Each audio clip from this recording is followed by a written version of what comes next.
El comunicador Manuel Emilio Morales nos presenta una serie de ensayos recopilados durante más de 40 años en su experiencia como periodista.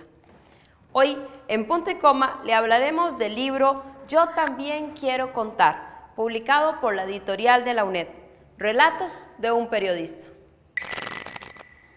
El libro, la génesis de este libro se inicia con una gran necesidad vital. Llegó un momento en que yo me puse a reflexionar, tal vez en momentos de madurez profesional, empecé un poco a preguntarme qué tantas vivencias que había tenido yo en mi vida, era importante un poco trasladarlas y compartirlas con lectores, con amigos, y también con gente que no me conociera. Y este libro también yo creo que tiene tres grandes momentos. El primer momento es un rescate a través de la narrativa de la Costa Rica de los años 50 y de los años 60. Yo trato de trasladarle a los lectores básicamente, bueno, cómo eran los barrios en los años 50. Esos barrios que queríamos tanto, donde ahí sí éramos toda una familia quienes vivíamos ahí, que todos nos conocíamos, que nuestros padres eran amigos, en fin, es cómo eran esos sitios de trabajo. Y ahí hay que enmarcar las zapaterías, las carnicerías, las pulperías, obviamente las barberías, las sastrerías, que eran sitios de encuentro, que eran sitios de tertulia, que eran sitios donde compartía el barrio y donde la necesidad de uno era el problema de todos. Ese es el valor que yo le veo a la primera parte del libro. El chofer del Parque Central, un tío por parte paterna también, cómo eran los que eran la historia antes de los taxistas, ¿no? Los señores que andaban de vestido entero, riguroso, con corbata, y que estaban ahí en el Parque Central esperando que los llamaran o esperando que algún cliente llegara. Gente respetuosa, gente noble, gente dispuesta a colaborar, en fin. Entonces, esa es, digamos, la primera parte, los primeros 4 relatos, es esa fotografía de una Costa Rica que se nos fue como el agua entre las manos, desafortunadamente. Y creo que esa es la parte de un valor de rescate. La Fuerza Aérea Nicaragüense atacó en territorio nacional a un grupo de costarricenses al que bombardeó con cohetes y ametralló durante 1 hora y media. Violado territorio nacional, titularon las primeras páginas de los principales periódicos el 15 de octubre de 1977 sobre el grave suceso ocurrido en San Antonio de los Chiles. En este libro, Yo también quiero contar, el lector encontrará historias curiosas de personajes en San José, acontecimientos que sucedieron en la isla de Chira y en la isla de San Lucas. Conoceremos un poco sobre la insurrección en Nicaragua y lo que sucedió en el terremoto de México de 1985. Posteriormente vienen alrededor de 7 relatos que son relatos de mi vida profesional. Relatos unos bastante agradables, otros bastante tristes y en algunos momentos relatos que nos dicen cuál era la Centroamérica, cuál era la Costa Rica de los años 70, de los años 80. Aquella barbarie que vivieron los países centroamericanos, donde afortunadamente no nos pudimos incendiar nosotros, gracias a Dios, a la decisión de tipo político, la decisión un poco de cómo somos los costarricenses, fue lo que nos hizo crear una barrera importante de no incendiarnos dentro de la crisis centroamericana.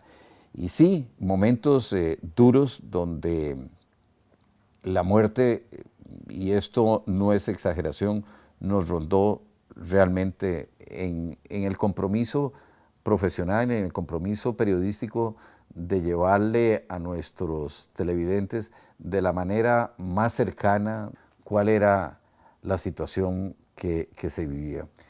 Y finalmente, otros 3 relatos, porque al final son 15 relatos los que tiene este libro. Es un poco, tal vez yo no diría que experiencias personales, pero sí experiencias que lo satisfacen a uno profundamente. Esos son los temas del terremoto. Volvemos otra vez a esas experiencias fuertes que vive uno como ser humano. El terremoto de 1985 en México, un terremoto de 8.2 grados y que duró 2 minutos. Datos dados por el gobierno mexicano de aquel entonces hablaba de entre 10 y 15,000 muertos. La realidad fue otra, porque quienes estuvimos ahí, quienes recorrimos las calles en México, sabemos que esa cifra ni se acerca a la realidad. Y también yo hago una referencia a la vida en un relato que se llama Hacerse viejo, que es un poco la figura de un hombre que llegó a los 97 años y era como un niño. Y yo creo que ese fue un ejemplo muy importante en mi vida personal. Él era un hombre que inyectaba una gran sabiduría y que siempre entendió la vida como un desafío, pero también como una manera de existir en la alegría y en la satisfacción. Y yo creo que están faltando mucho ese tipo de hombres que tienen el espíritu sereno y tranquilo para tener una visión muy amplia del quehacer cotidiano. KIT en Centroamérica. Imperios y empresarios en el siglo XIX. De la colección Umbrales del Conocimiento. Rodrigo Quesada describe el día a día de compañías inglesas y norteamericanas que influyeron en la formación económica, social y política de varias naciones centroamericanas entre los siglos XIX y XX. El libro Yo también quiero contar es una crónica donde el periodista describe de una forma con acento poético el mapa político e histórico de una región bajo la mirada atenta del observador agudo.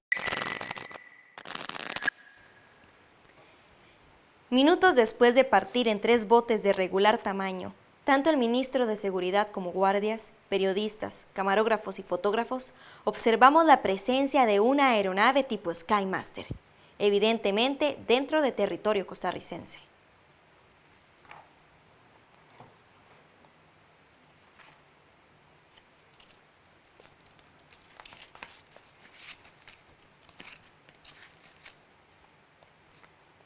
Cerca de las 9:15 de la mañana, escuchamos como una especie de truenos y observamos que las aeronaves efectuaban círculos a nuestro alrededor.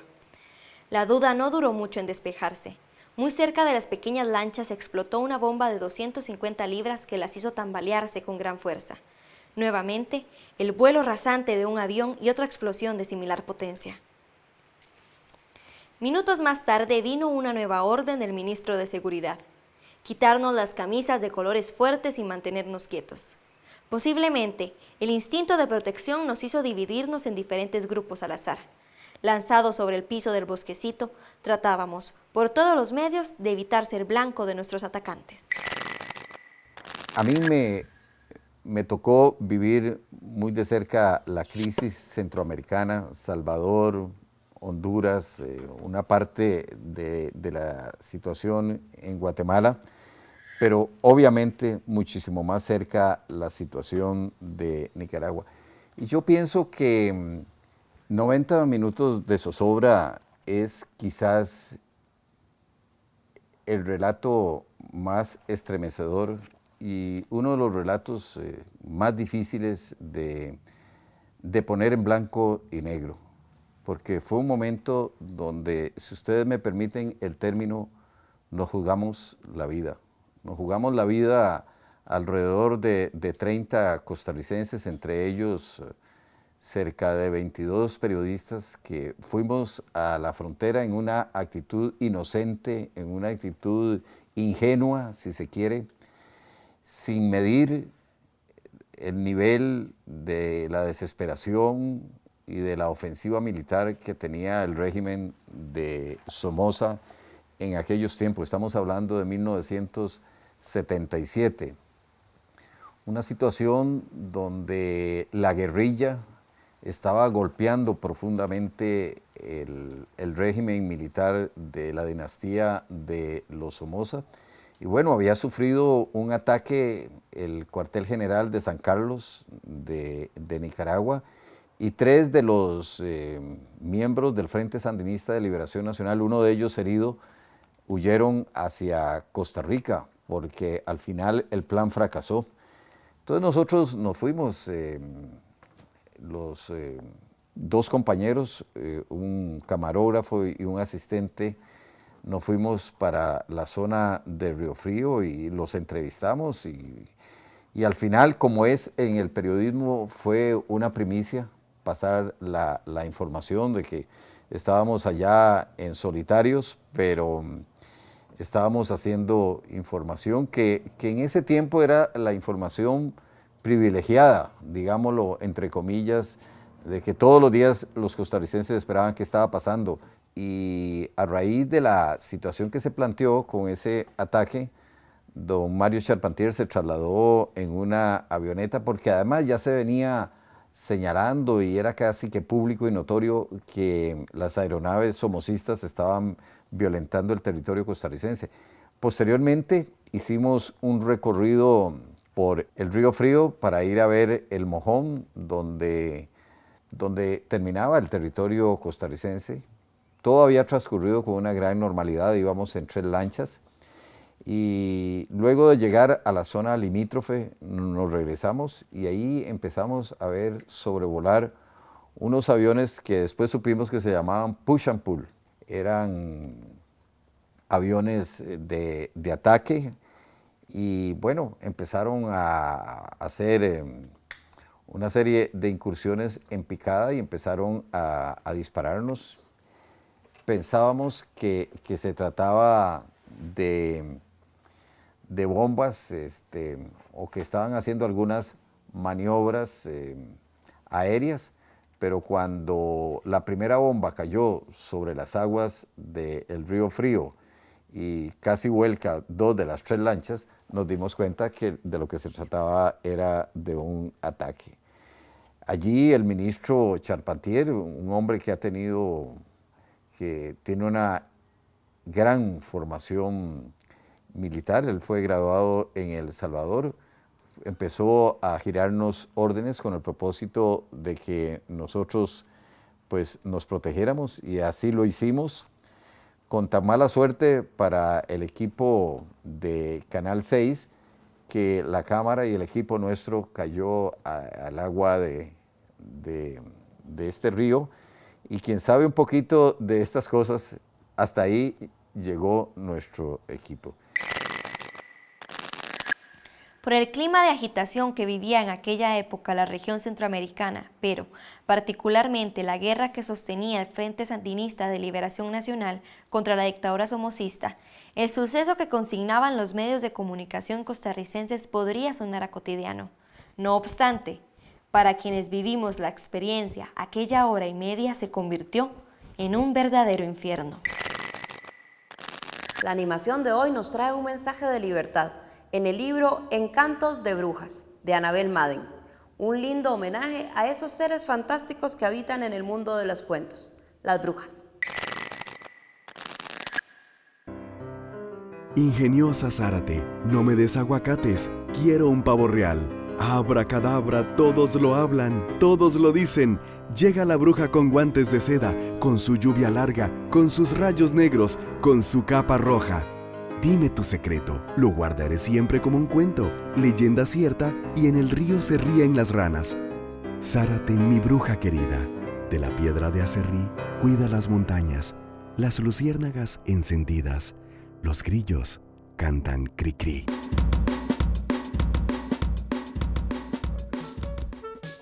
Cultivo del ajo en Costa Rica. Este libro presenta las generalidades del cultivo del ajo en Costa Rica.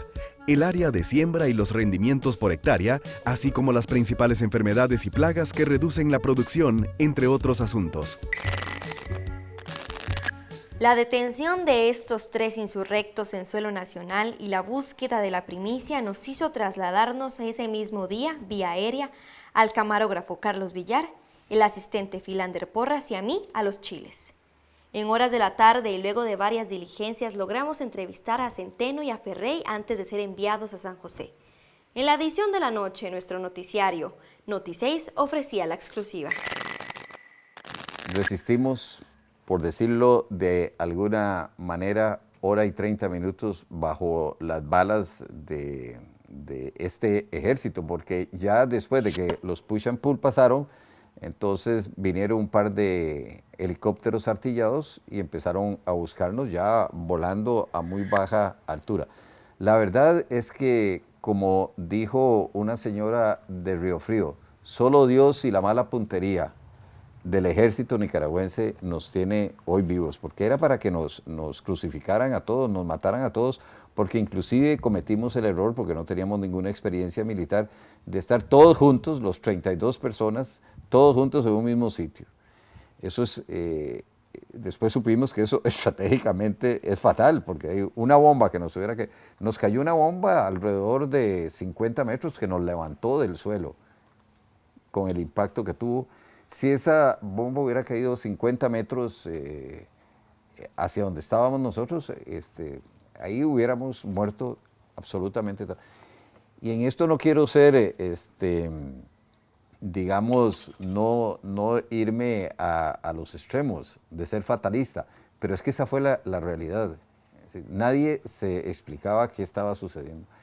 En fin, que la situación fue una situación grave, fue una situación que hasta el momento en que nosotros regresamos nuevamente al pequeño muelle que hay ahí en la población de Río Frío, pudimos medir la gravedad y del riesgo que habíamos pasado. Una situación que puso muy tensas las relaciones, más tensas de lo que estaban las relaciones entre la administración del presidente Oduber y nuestro país. Y de esta manera se dio uno de los capítulos más lamentables y uno de los capítulos más duros, pienso, del periodismo en nuestro país. Le decía que no fue sino hasta que regresamos nosotros a la población de Río Frío que pudimos medir la gravedad de este ataque. Y la gente no entendía cómo veníamos todos buenos y sanos. Realmente fue una situación lamentable que, bueno, afortunadamente, y esto lo entrecomillo, pudimos contarla. 01, 01, 01. Aquí habla Mario Charpentier. Es urgente que se comuniquen con Managua y pidan que cesen el bombardeo en la frontera. También pedía que lo comunicaran con el coronel Óscar Vidal, director de la Guardia Civil, para informarlo sobre los riesgos que estábamos viviendo. Nos están atacando y nos van a matar a todos. Que de casa presidencial llamen a Alberto Sánchez, entonces ministro de Defensa nicaragüense. Insistía el titular de Seguridad costarricense. Posiblemente muy pocos pensaron que aquel suceso que vivimos en la frontera norte de nuestro país anunciaba el inicio de la caída de uno de los más crueles regímenes de América Latina. El desenlace ocurrió 21 meses después, el 19 de julio de 1979, con la salida humillante del arrogante dictador Anastasio Somoza Debayle.